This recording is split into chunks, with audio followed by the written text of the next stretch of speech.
The alarm screamed across New Haven Colony like wounded animals. Taman ran through the command center, his boots hitting the metal floor hard. Red lights flashed everywhere. On the big screens in front of him, he could see them coming. Vraken ships, hundreds of them. They looked like giant insects made of dark metal blocking out the stars. "How long until they reach us?" Taman asked. His voice was calm even though his heart was racing. Minho looked up from his station. His face was pale. 20 minutes, maybe less. 20 minutes. Taman had defended colonies before. He had fought pirates and raiders. But this was different. The Vraken Empire never came to talk. They came to take everything and leave nothing behind. "Get everyone to the evacuation points," Taman said. "Women and children first. Then the elderly. Move fast." Outside, the ground shook. Yura was out there with her squad.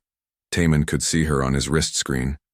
She moved like water through the streets, her reptilian features sharp in the emergency lights. The blue markings on her skin glowed brighter when she was ready to fight. Right now they were blazing. Yura was Kalari. Her people were warriors, strong and fast. She had bonded with Taman 3 years ago when they fought together against raiders. In her culture, that bond meant everything. She would die before she let harm come to him. He felt the same way about her. "Taman," Jiwon's voice came through his earpiece. "We have wounded at Sector 7. The first wave hit us hard." Jiwon was his oldest friend. They grew up together on Earth before coming to the colonies. Now she was a medic running between emergency stations with her team, saving lives while the world fell apart around her. "How many?" Taman asked. "Too many. And they keep coming." The building shook again, closer this time. The shields were holding, but not for long. Taman looked at the power readings. The colony's main generator was running at maximum.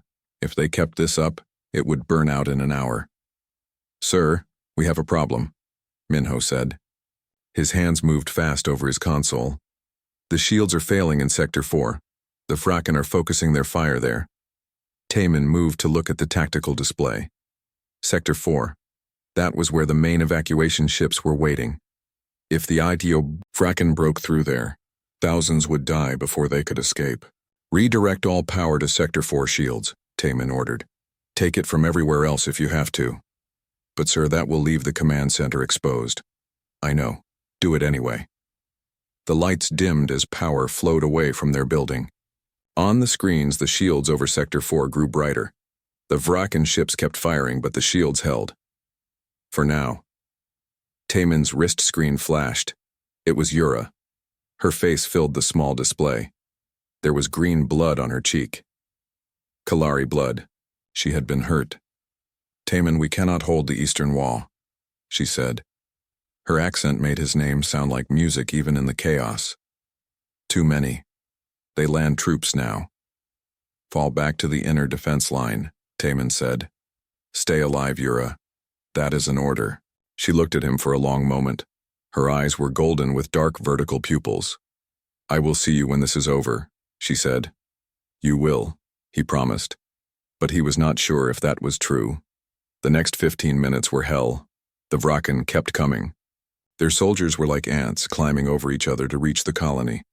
They did not care about losses. For every one that fell, 2 more took its place. Yura and her squad fought like demons. Taman watched them on the screens.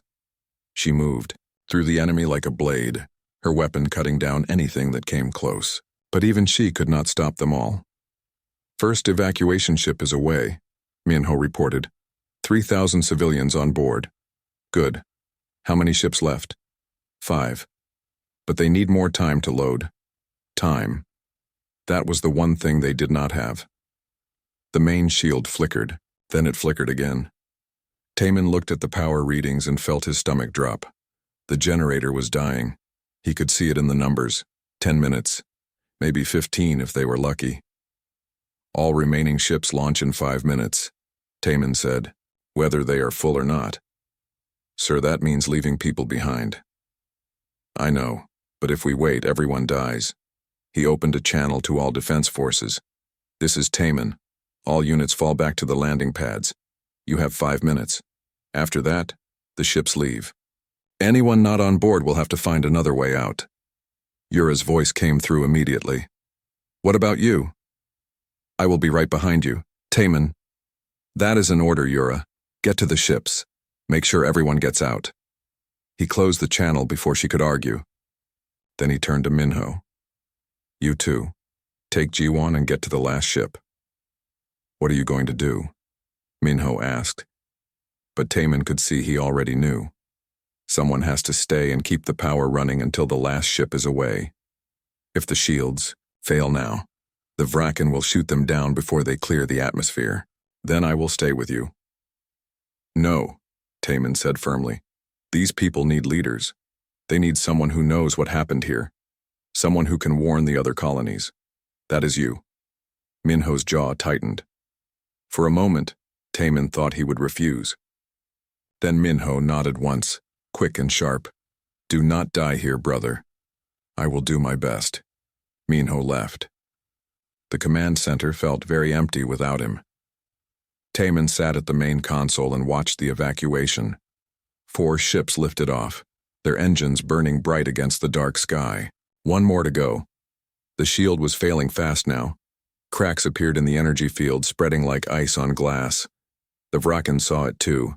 They pressed harder, sensing victory. Taemin's hands moved over the controls. He rerouted every bit of power he could find. Life support from empty buildings. Backup generators. Even the lights in the command center went dark. Everything went to the shields. The last ship was loading. He could see Yura on the cameras. She was looking back at the command center. Looking for him. Go, he whispered. Please go. The ship's engines fired. It started to lift. Then Yura broke away from the loading ramp. She started running back toward the command center. No, Taemin said. He grabbed his communicator. Minho, stop her. Do not let her come back. He saw Minho on the camera, saw him grab Yura. She fought him, but Minho was strong and he had help. 3 soldiers held her while the ship kept rising. Yura screamed his name. He could not hear it, but he could see it. Could see the anguish on her face. The ship cleared the atmosphere. Then the others. They were away. Safe. The shield collapsed. Taemin looked at the console one last time. Then he ran. Not toward the exit. That was too far. But there was a maintenance shaft under the command center. Old tunnels that led to the emergency bunkers. If he could reach them, maybe. The world exploded in fire and light. The last thing Taemin saw was the ceiling coming down. Then everything went black. 3 weeks had passed since New Haven burned.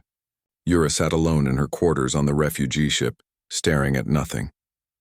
She had not slept properly since that day. Every time she closed her eyes, she saw him. Saw Taemin looking at her through the screen. Saw herself being dragged onto the ship while he stayed behind to die. The Kalari did not cry the way humans did, but Yura felt the weight in her chest like a stone. It grew heavier each day. In her culture, when you bonded with someone, you protected them. You stood beside them. You did not leave them to face death alone. She had failed. Someone knocked on her door. Yura did not answer. They knocked again. Go away, she said. It is Minho, came the voice through the door. We need to talk. No, Yura, please. The people need to see you. They need to know we are still fighting. I am not fighting. I am nothing, she heard him sigh through the door. Then his footsteps walked away. Good. She wanted to be alone with her shame.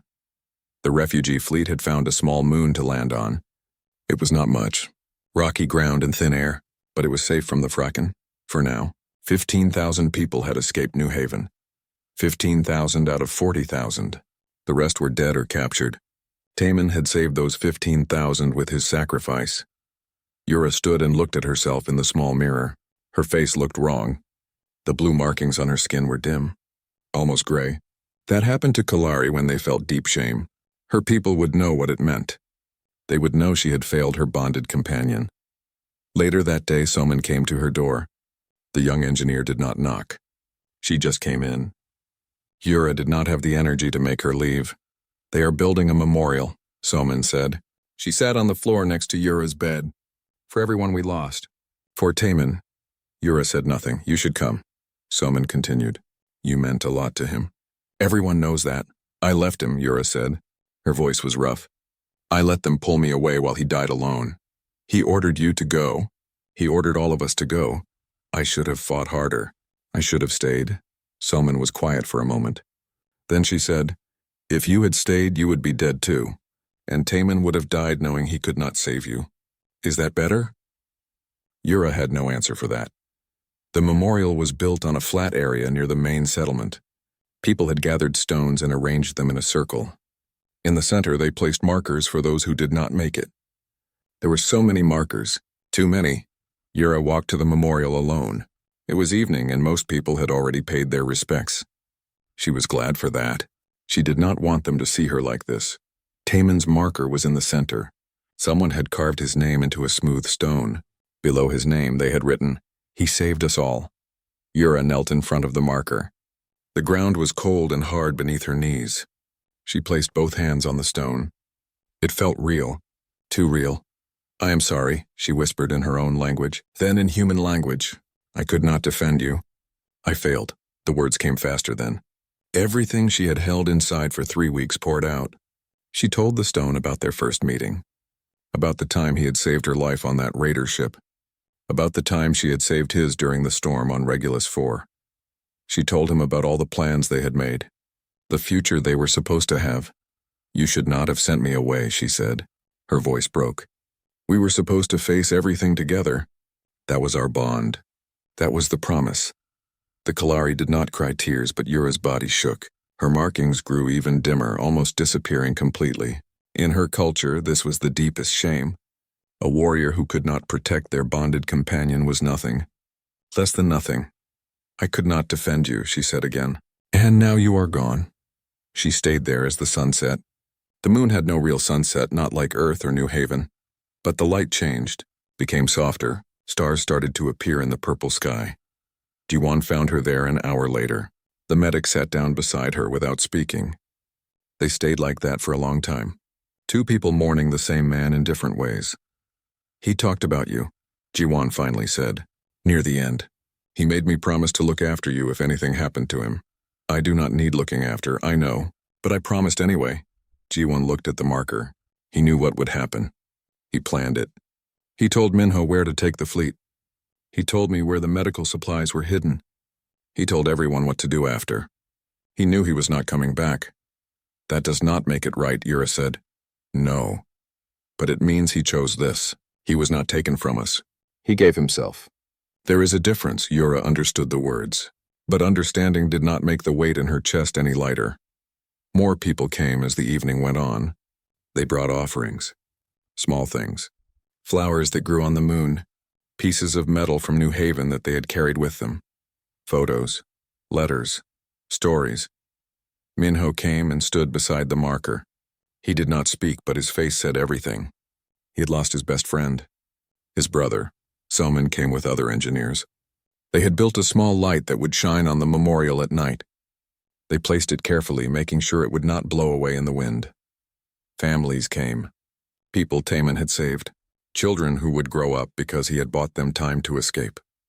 They all brought their grief and laid it at his marker. Yura watched them all.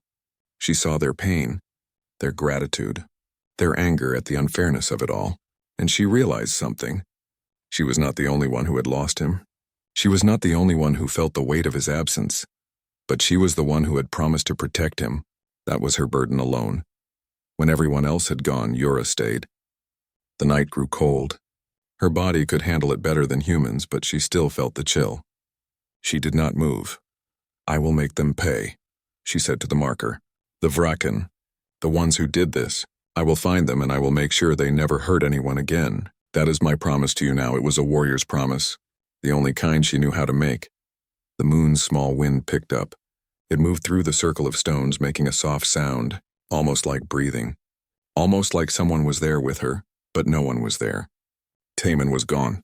He was dead under the ruins of New Haven, buried under metal and stone and fire. She would never see him again. Never hear his voice.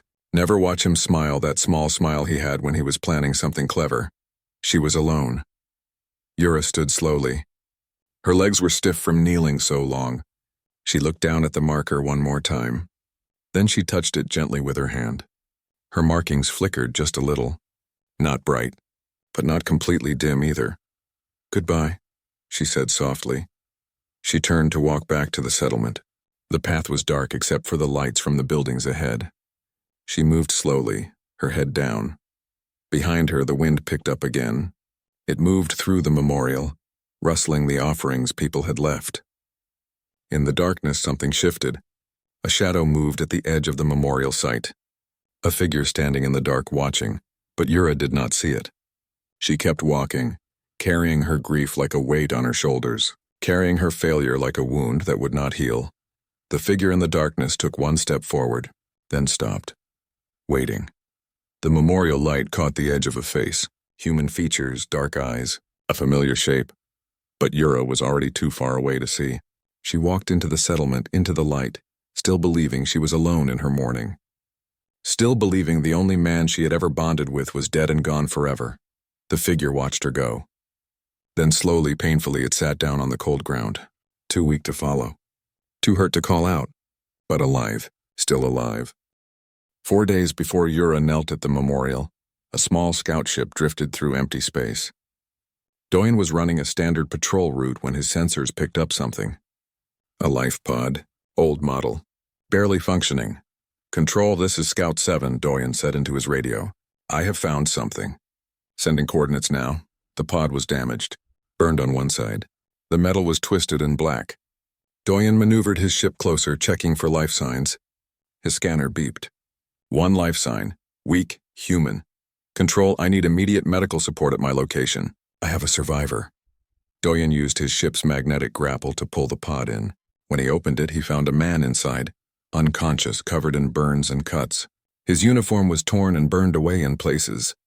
But Doyen recognized the patches. "New Haven Defense Force, hold on," Doyen whispered. "Just hold on." The medical ship arrived 20 minutes later. They took the man aboard and started working on him immediately. Doyen followed in his scout ship, wanting to know if the man would survive. He survived. Barely. For 2 weeks, the man lay in a coma. The doctor said his injuries were severe. Burns covered 40% of his body, 3 broken ribs, a cracked skull, internal bleeding that they had to operate on twice. But he lived. When he finally opened his eyes, a doctor was checking his vital signs. The man tried to speak, but his throat was too dry. The doctor gave him water. "What is your name?" the doctor asked. The man's lips moved. "Taman," he whispered. "My name is Taman." The doctor's face went pale. "Taman, the one from New Haven?" "Yes, where is my crew?" "Where is Yura?" "They are safe. They are on a moon settlement 3 days from here. But we thought you were dead." "Everyone thought you were dead." Taman tried to sit up. Pain shot through his body and he fell back. "I need to get to them. I need to let them know." "You need to heal first," the doctor said. "You are lucky to be alive at all." But Taman was stubborn. He had always been stubborn. As soon as he could stand, he demanded to be taken to the refugee fleet. The doctors argued, but he would not listen. "My people need to know I survived," he said, "and I need to see them." They gave him a week to recover more. Then they put him on a transport ship heading toward the moon settlement. The journey took 3 days. 3 days of Taman staring out the window, wondering what he would say, how he would explain. The transport landed at the settlement in the evening. Taman walked down the ramp slowly. His body still hurt with every step. He wore clean clothes now, but his face still showed the burns. Scars that would never fully heal. "Where is the memorial?" he asked one of the transport crew. The man pointed. "That way. About 1 kilometer. But sir, maybe you should rest first. Let people know you are here." "No," Taman said. "Not yet." He walked alone through the settlement. People were busy with their evening routines. No one looked at him closely. No one recognized him yet. His face was different now with the scars. Thinner. Older. The sun was setting when he reached the memorial. He saw the circle of stones. Saw the markers in the center.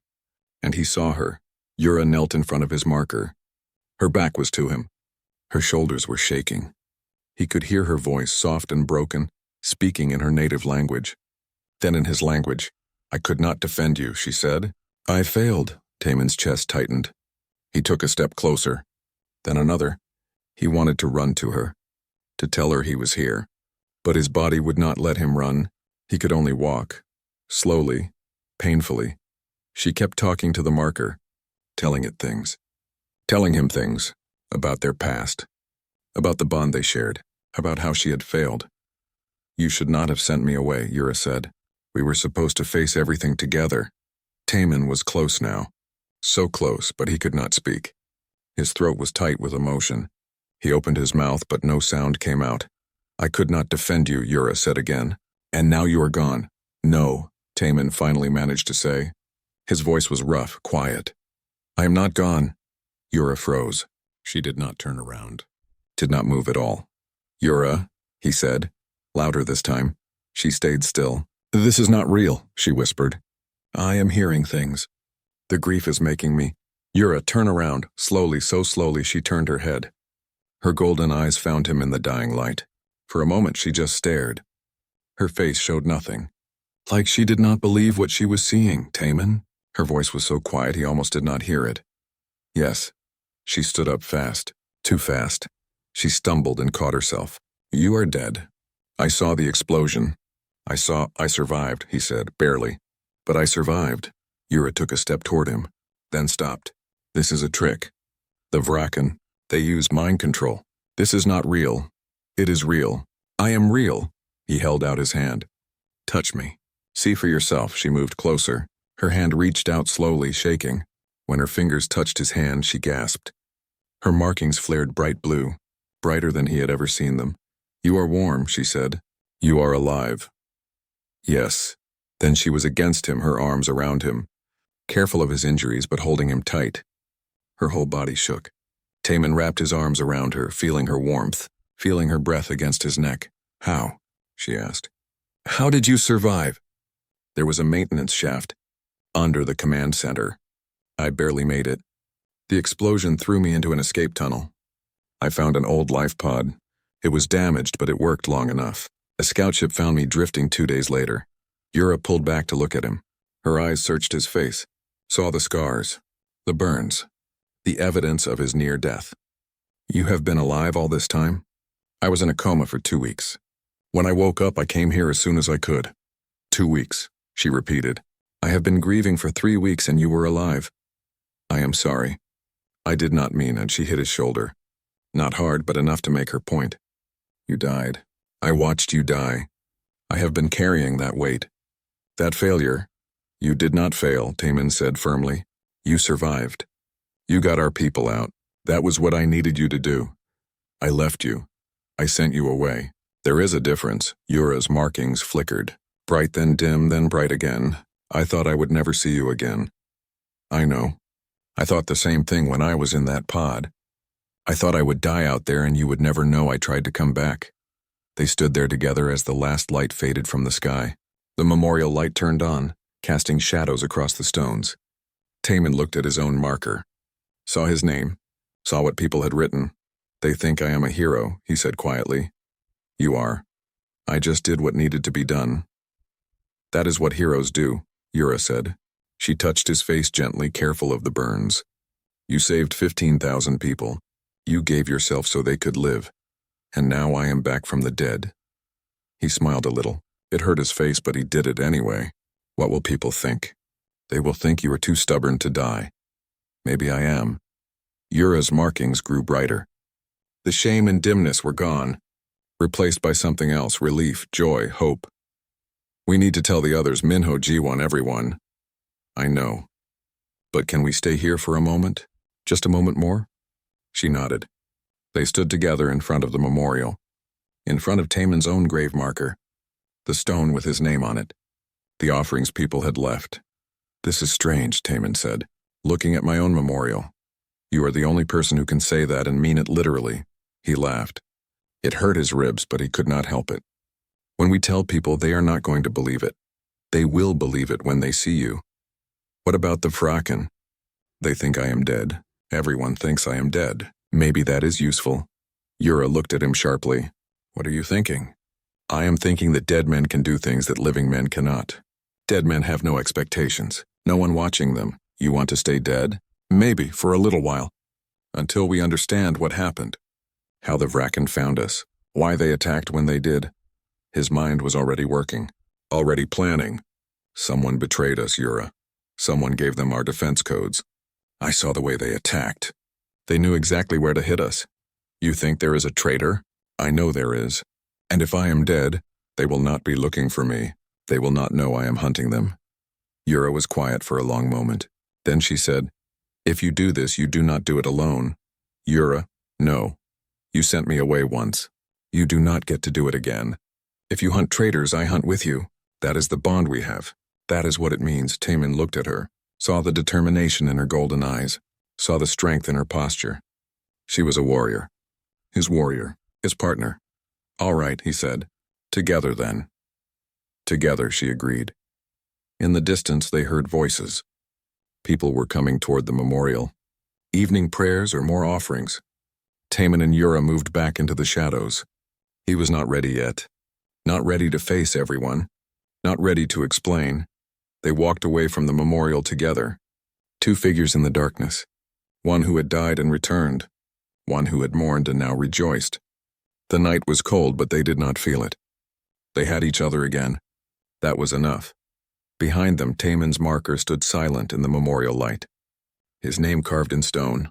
A grave for a man who was not dead.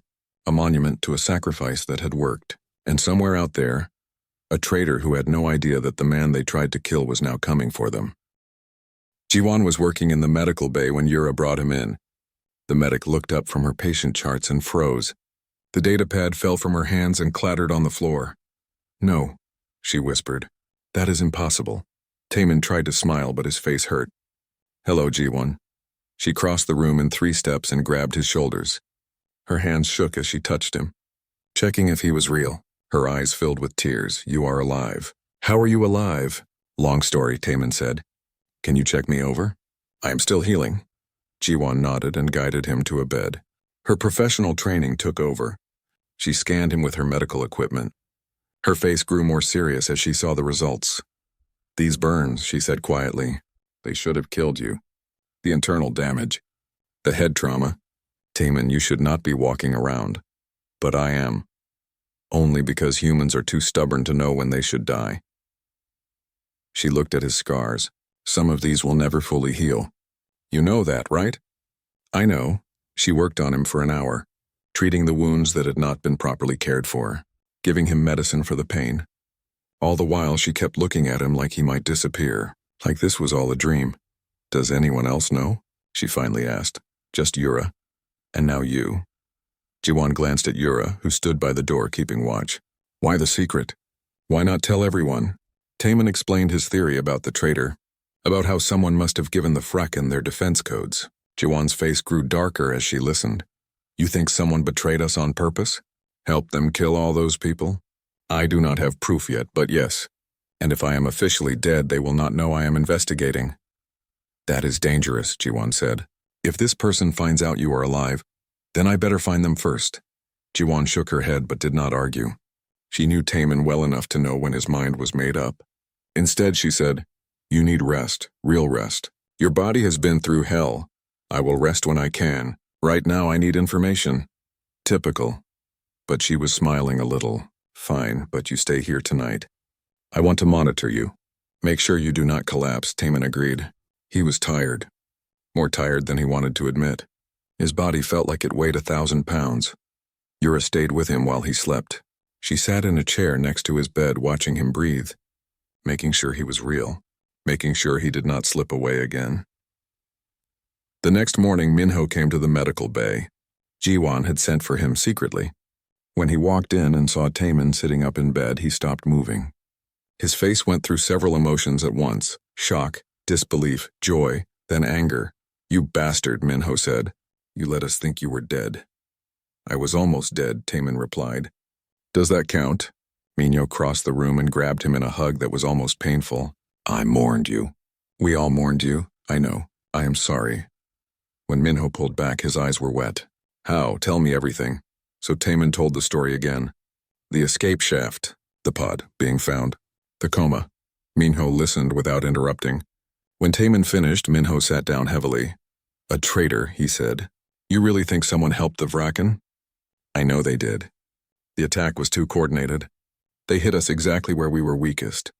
They knew our shield frequencies, our patrol schedules, everything. Then we need to find them, Minho said. His voice was hard. We need to make them pay. We will. But carefully. If we move too fast, they will run. Or worse, they will warn whoever they are working with. Yura spoke up from her position by the door. We need information. Communication records, financial transactions, anything that shows someone had contact with the Vraken. I can help with that, Minho said. I have been organizing the colony records, trying to figure out what we lost and what we saved. Some communication logs survived on backup servers. Good. That is where we start. They spent the next 3 days going through data. Taman stayed in the medical bay, officially being treated for exhaustion and injuries from a patrol accident. That was the cover story they agreed on. A few trusted people knew the truth, but most did not. Jiwan brought them food and kept watch. Yura analyzed the communication records. Minho coordinated with other survivors, quietly asking questions without raising suspicion, and Taman put the pieces together. He found the first clue on the 3rd day, a series of transmissions from New Haven to an unknown destination. The messages were encrypted, but they matched up with Vraken movements. 2 weeks before the attack, someone had sent detailed information about the colony's defenses. Found you, Taman muttered, staring at his screen. Yura looked over his shoulder. Can you trace who sent them? Working on it. The sender used multiple relays to hide their identity, but they made a mistake here. He pointed at a line of code. This relay is registered to a colonial administrator. Someone with high-level access. Who? Still trying to figure that out. There were 50 people with that level of access on New Haven. 50 people. How many survived? Minho asked. Taman pulled up a list. His face went grim. 23. Which means our traitor is probably alive and here on this moon with us. The room went quiet. The idea that the person who had helped kill thousands was living among them, hiding in plain sight, was chilling. We need to be careful, Jiwan said. If they find out you are investigating, they might run. Or hurt more people. I know. That is why we need to move slowly. Build a case. Find proof that cannot be denied. That evening, as Taman was reviewing more files, someone unexpected came to the medical bay. Yun, the intelligence officer from the colony. He looked tired and worried. When he saw Taman, his eyes widened. Commander, I heard you were alive, but I did not believe it. Believe it, Taman said. What brings you here, Yun? Yun glanced around nervously. I need to speak with you privately. It is important. They moved to a private room. Yura came with them, unwilling to leave Taman's side. Hyun looked at her, then at Taman. She stays, Taman said firmly. Whatever you tell me, she needs to hear. Hyun nodded. I have been investigating something. Something I could not tell anyone because I did not know who to trust. But now that you are alive, maybe you can help. Tell me. I think the attack on New Haven was not random. I think someone gave the Vraken our location and defense codes. I have been tracking communications and financial records. Someone in the colonial administration was taking payments from an unknown source for months before the attack. Taman and Yura exchanged looks, so they were not the only ones who had noticed. Do you know who? Taman asked. Not yet, but I have narrowed it down to 5 people. All of them survived the attack. All of them are here now. Give me their names. Hyun pulled out a small data chip. Everything is on here. Names, evidence, communication logs. But Commander, this is bigger than one traitor. The amount of money involved. The level of coordination. I think this is part of something larger. What do you mean? I think the Vraken have informants in multiple human colonies. New Haven was not their only target. It was just their most successful attack. I think they are planning to do this again. Soon. The weight of those words settled over them. If Hyun was right, thousands more could die. Other colonies could fall just like New Haven. We need to warn people, Yura said. We need proof first, Taman replied. If we accuse someone without evidence, they will deny everything. The real conspiracy will go deeper underground. We will lose our chance, and then what do we do? Yun asked. Taman thought for a moment. His mind worked through the problem. We use my death. The traitor thinks I am gone. They think no one is investigating. That makes them comfortable, maybe comfortable enough to make mistakes. You want to set a trap, Minho said from the doorway. He had been listening. Use yourself as bait, not just me. We feed false information. Make the traitor think there is another target. Another colony ready to fall. They will have to communicate with their Vrakan contacts. When they do, we catch them. That is risky, Jiwan said. If something goes wrong, then it goes wrong. But we cannot sit here and do nothing while more people die. Yura placed her hand on his shoulder. If we do this, we do it right. No more sacrifices. No more close calls. We plan everything perfectly. Taman looked at each of them. His friends, his team, the people he trusted with his life. Then we better start planning.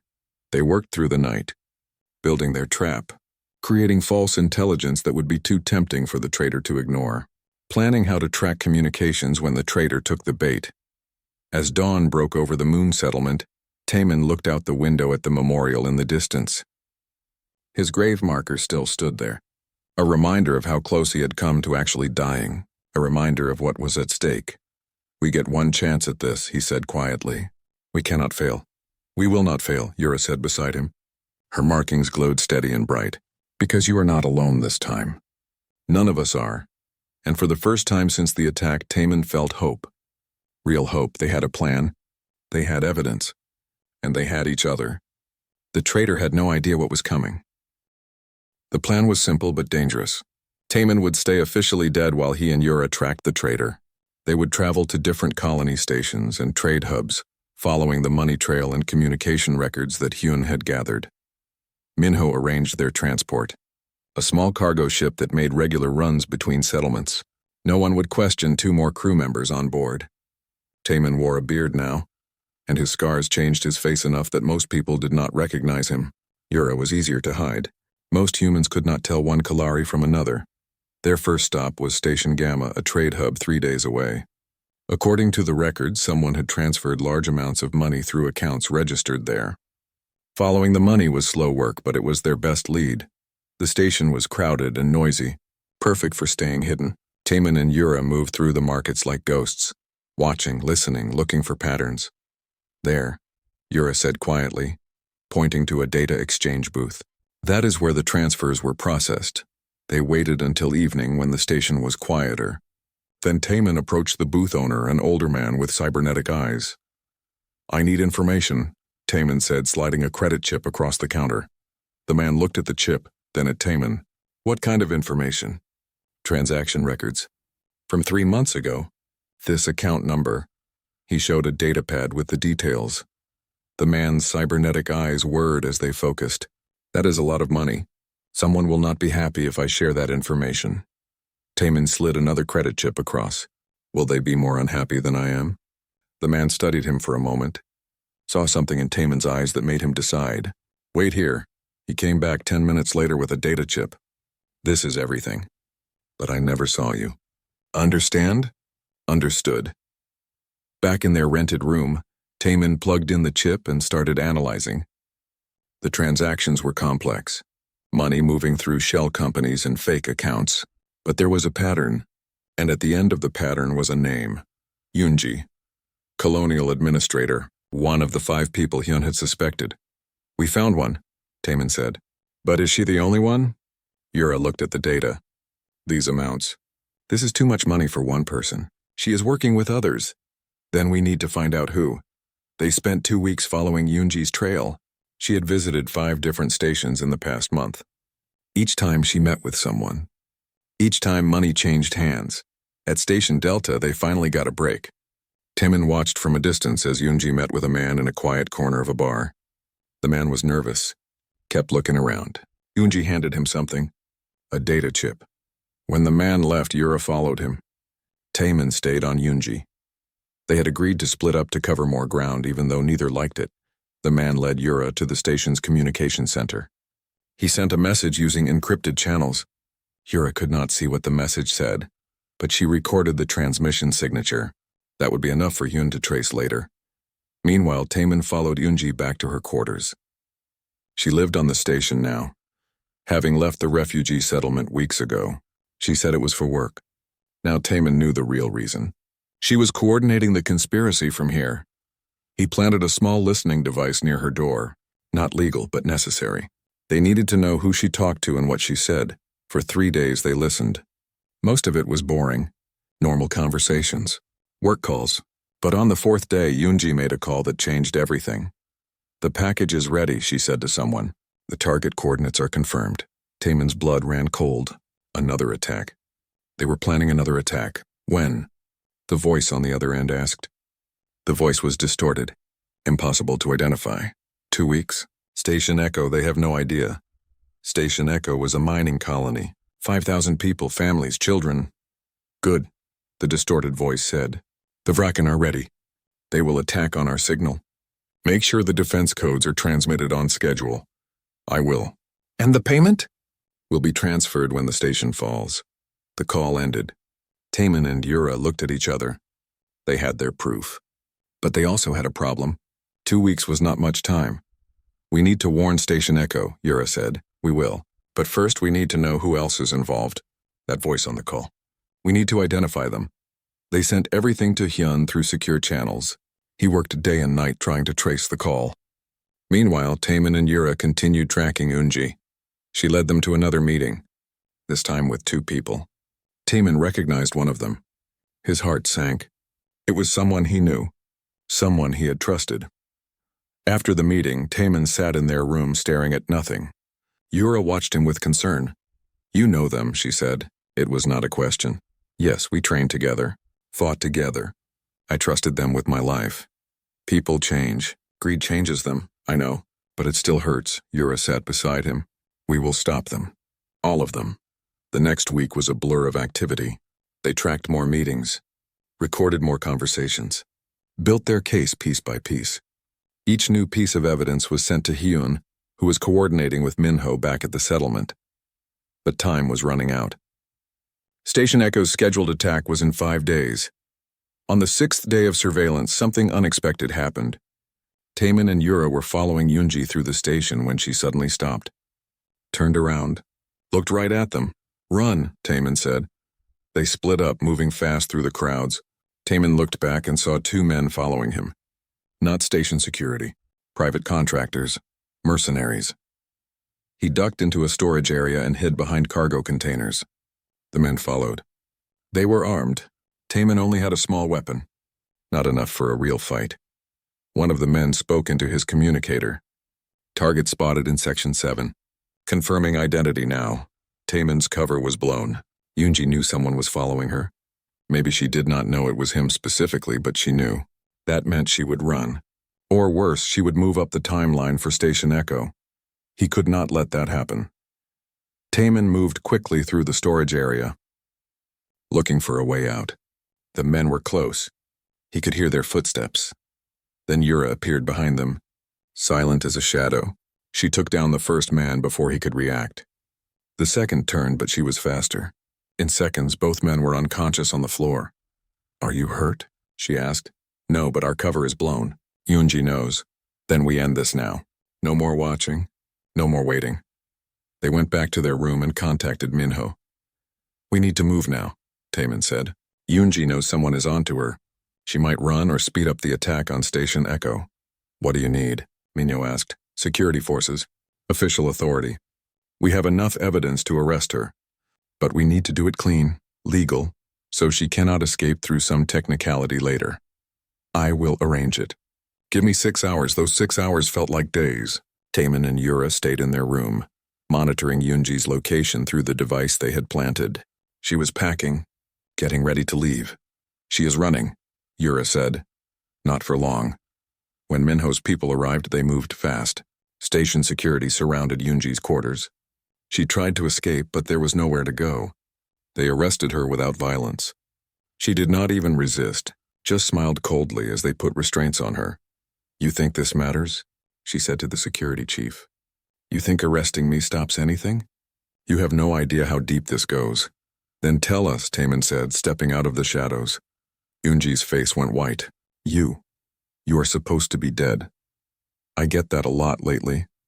She stared at him like she was seeing a ghost. They said you died at New Haven. The whole command center exploded. I am harder to kill than people think. Now tell me about Station Echo. Tell me about the attack. I want immunity, she said quickly. Full immunity and protection. Then I will tell you everything.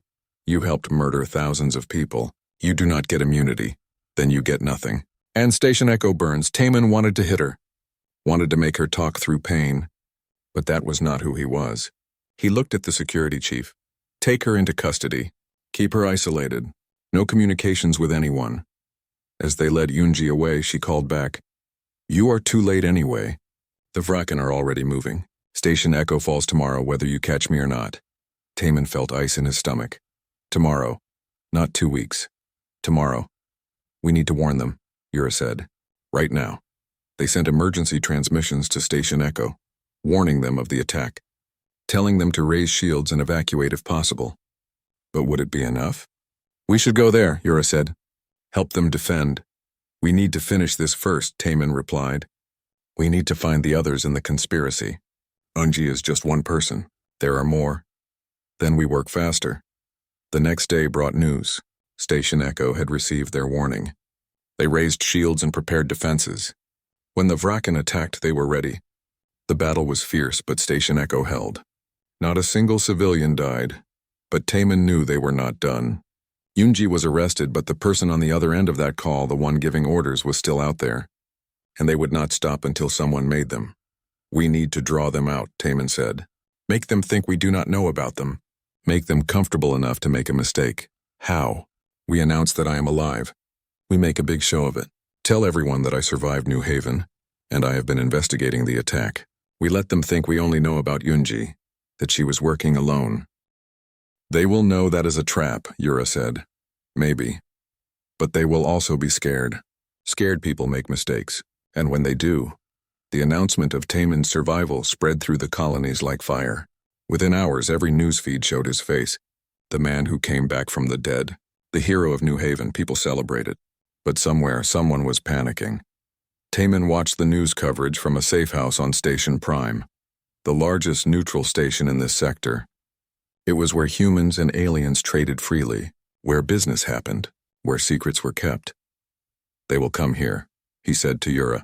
This is where the conspiracy is based, where the money flows. They will come to protect their operation. Or to destroy the evidence, Yura replied. Either way, we will be ready. Minho had arrived the day before with a small security team, people he trusted completely. Hyun was working from a secure location, monitoring all communications in and out of the station. Jiwon had stayed with the refugees, ready to provide medical support if needed. The trap was set. Now they waited. 3 days passed. Nothing. Taman started to worry that maybe the conspiracy had gone completely underground. Maybe they had spooked them too much. Then, on the 4th day, Hyun called with urgent news. I found something. A meeting tonight. Private conference room in the business district. High-level encryption on the booking. Someone is trying very hard to keep it secret. Who booked it? Taman asked. That is the interesting part. The booking was made by someone in the Human Alliance Council, someone with serious authority. Taman's blood went cold. The Alliance Council governed all human colonies. If someone there was involved, this was bigger than he thought. Can you identify who? Still working on it. But whoever they are, they have access to classified military information, defense codes, fleet movements, everything. Then we need to be at that meeting, Yura said. They spent hours planning. The conference room was in a secure building. Armed guards, surveillance everywhere. Getting in would be nearly impossible, unless you had the right credentials. Minho had a friend in station security, someone who owed him a favor. With the right bribe and the right story, they got temporary security passes. Not enough to walk in the front door, but enough to access the maintenance areas. That night, Taman and Yura moved through the station's service tunnels. They wore dark clothes and carried minimal equipment. Above them, through the floors and walls, was the conference room where the meeting would happen. Hyun had planted listening devices in the room earlier. Now they would hear everything while staying hidden. The meeting started at midnight. Taman and Yura positioned themselves in a maintenance shaft directly below the conference room. They could hear voices through the ventilation system. This is a disaster, a woman's voice said. Taman did not recognize it. Taman alive? Yunji arrested? How did this happen? Yunji was careless, another voice replied, male, older. She got greedy and sloppy. The question is, how much does Taman know? A third voice added. Enough to be dangerous, the woman said. He has been investigating for weeks, following money trails, Recording conversations. We need to assume he knows everything. Then we eliminate him. Properly this time. That will only make him a martyr and bring more attention. No, we need to discredit him. Make people think he is paranoid, seeing conspiracies where there are none. Taman recorded everything, every word, every voice. Evidence that would stand up in any court. What about the Vraken? The older male voice asked. Do they know about this situation? They know, and they are not happy. We promised them multiple targets. Station Echo was supposed to be easy. Now the defenses are up everywhere. Our whole operation is at risk. Then we need to deliver something big, something that proves we are still useful. The woman was quiet for a moment. Then she said, What about the refugee settlement? The one where the New Haven survivors are staying. Small defenses, 15,000 people. The Vraken could take it easily. Taman felt rage burn through him. They wanted to attack the refugees, people who had already lost everything. Yura's hand gripped his arm, hard, warning him to stay calm. To keep recording, that could work, the older man said, and it would eliminate Taman's support base, his people. Make him alone and vulnerable. How quickly can the Vraken move? The third voice asked. 3 days, the woman replied. Maybe 4. We send them the defense codes tonight. They attack early next week. Do it. Taman had heard enough. They had their evidence. Now they needed faces, names. He looked at Yura and nodded. Time to move. They climbed through the maintenance shaft toward an observation point, a small vent that would let them see into the conference room. It was risky. If anyone looked up at the right moment, they would be spotted. But they needed to identify these people. Taman reached the vent and looked through. His breath caught. There were 4 people in the room. 3 he did not recognize. But the 4th, Hana, Admiral Hana from the Alliance Council. She was in charge of colonial defense coordination. She had access to every defense code. Every fleet position, everything, and she was the one doing most of the talking. We have become weak, Hana was saying. Spreading too thin, too many colonies, too few resources. The Vraken understand this. They are willing to let humanity keep the core worlds, the rich worlds, but the frontier must be cleansed. Cleansed, one of the men repeated. You mean murdered? I mean streamlined. Survival of the fittest. The strongest colonies survive. The weak ones fall. That is nature. That is genocide, the man said. That is reality. And when this is over, when humanity is consolidated and strong, we will remember who made it possible. We will be rewarded. Taman wanted to throw up. This woman had sold out humanity for power and greed. She had helped kill thousands. And she was planning to kill thousands more. He took photos, recorded video, made sure every face was captured clearly. Then he and Yura retreated back through the maintenance shaft. They met Minho at the safe house an hour later. He looked at the recordings and his face went pale. Admiral Hana, I cannot believe it. Believe it, Taman said. She is the head of this whole conspiracy, and she is planning to attack the refugee settlement in 3 days. Then we warn them. Evacuate everyone. We will, but first we need to arrest Hana and the others. If they escape, they will just set up somewhere else. Start again. How do we arrest an Alliance admiral? Yura asked. She has protection, authority. She can claim we are lying. Not if we have proof. Not if we show everyone what she really is. Yen spoke up from his computer. I have been analyzing the communications. Hana has been coordinating with the Vraken for over a year. Dozens of attacks. Hundreds of deaths. All tied back to her. Can you prove it? With these recordings? Yes, the voice analysis matches. The evidence is solid. Taman thought for a moment.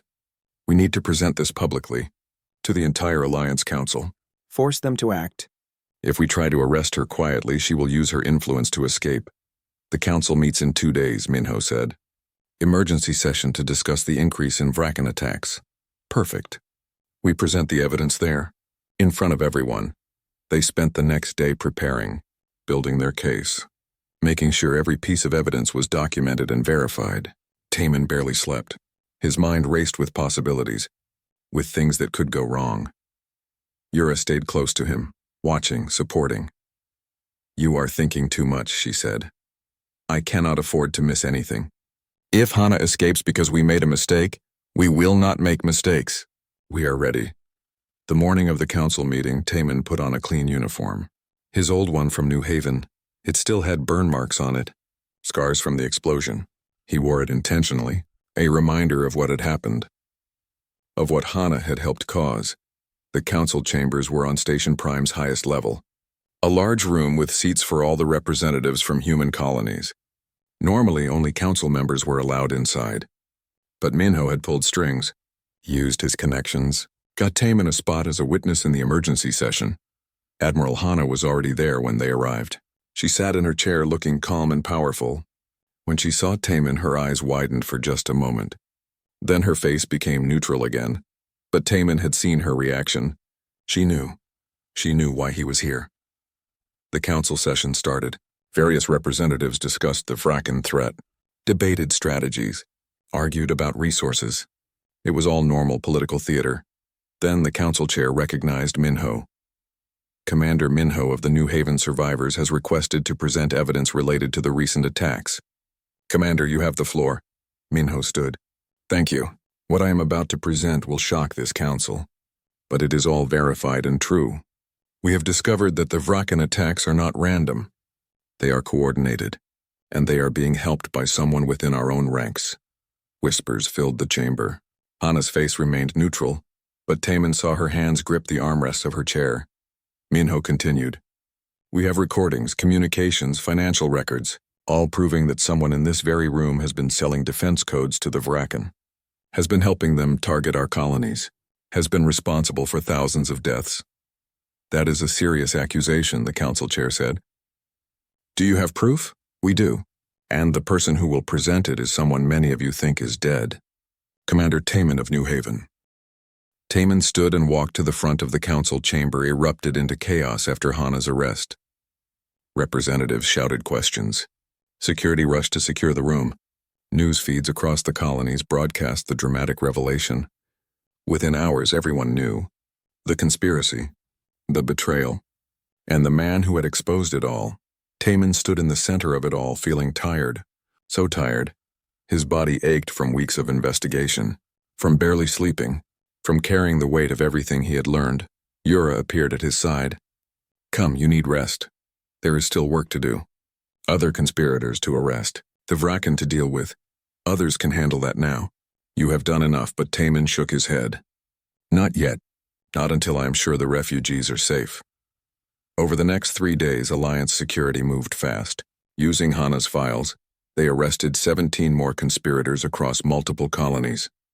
Government officials, military officers, corporate leaders, all of them had helped the Vraken in exchange for money or power or promises of safety. The Vraken fleet, learning their network was exposed, retreated from human space. Without inside information, they could not coordinate effective attacks.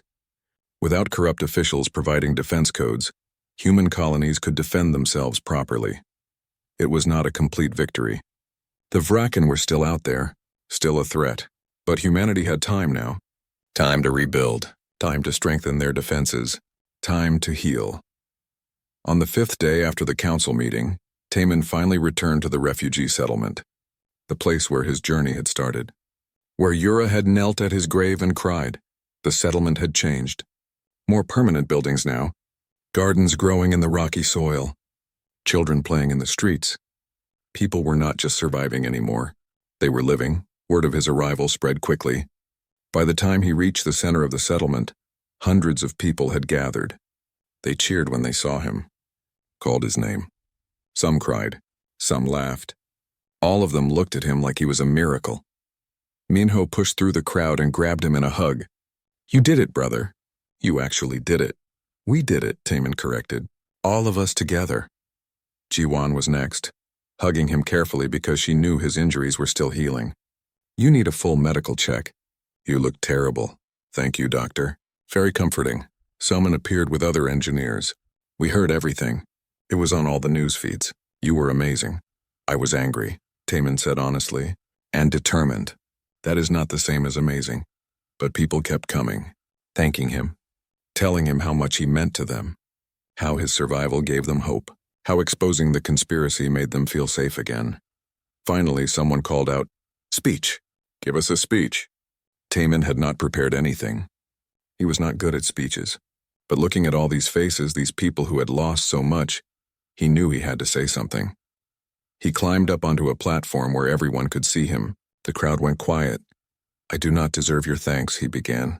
"You survived because of your own strength, your own courage. I just did what anyone would do. You came back from the dead." Someone shouted, "I was lucky. That is all. Lucky that there was an escape shaft. Lucky that a scout ship found me. Lucky that I woke up from the coma." He paused, looking out at the crowd. Seeing familiar faces, people he had known on New Haven, people he had fought to save.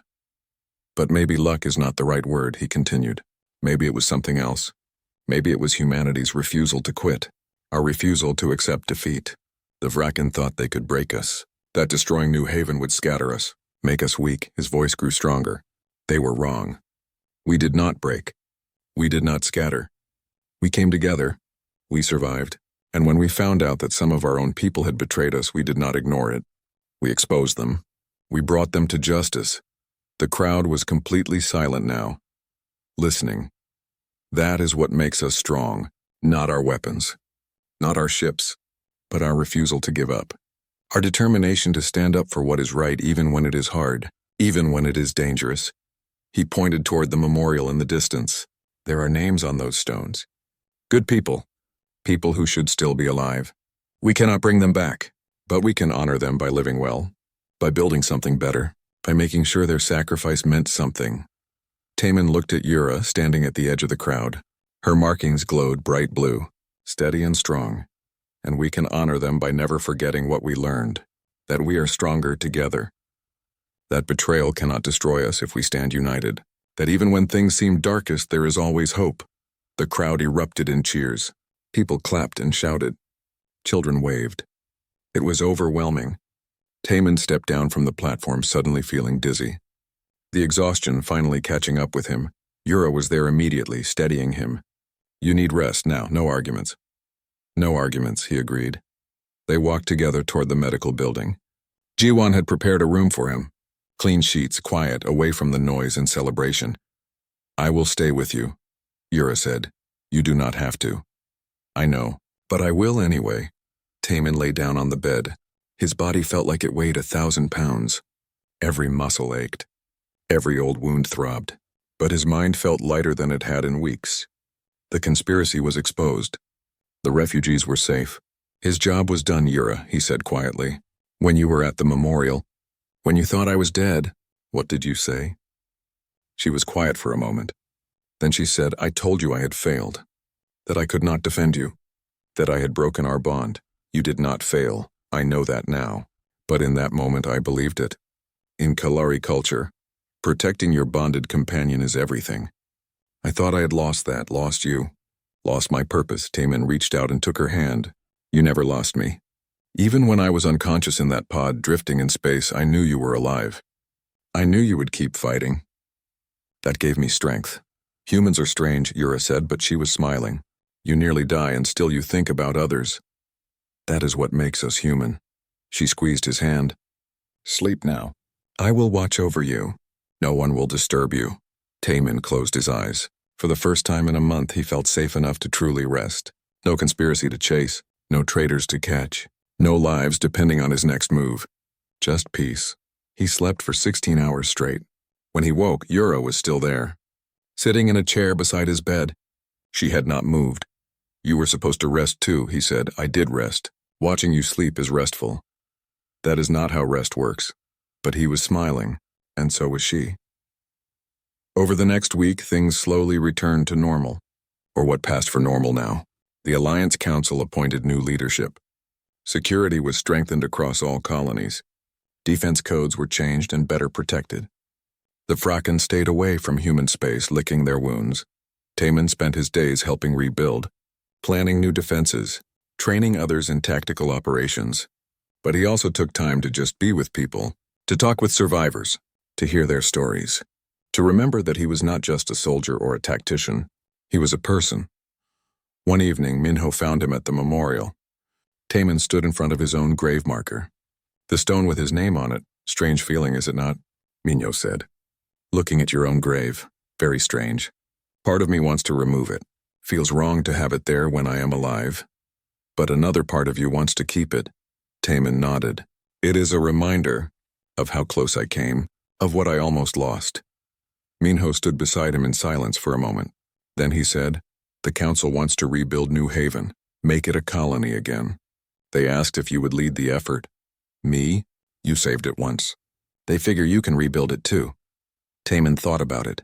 New Haven, his home, the place where so many had died. Could it be a home again? Could they rebuild what was lost? "I will think about it," he said. "Take your time. But know that people believe in you. They want to follow you." After Minho left, Yura appeared. She always seemed to know when Taman needed company. "You heard?" he asked. "About rebuilding New Haven?" "Yes, what do you think?" She looked at the memorial, at all the names. "I think those people would want their home to live again. Not to stay dead and forgotten, but alive and thriving. It will not be easy. Nothing worth doing is easy." Taman smiled. "When did you become so wise?" "I was always wise. You were just too busy dying to notice."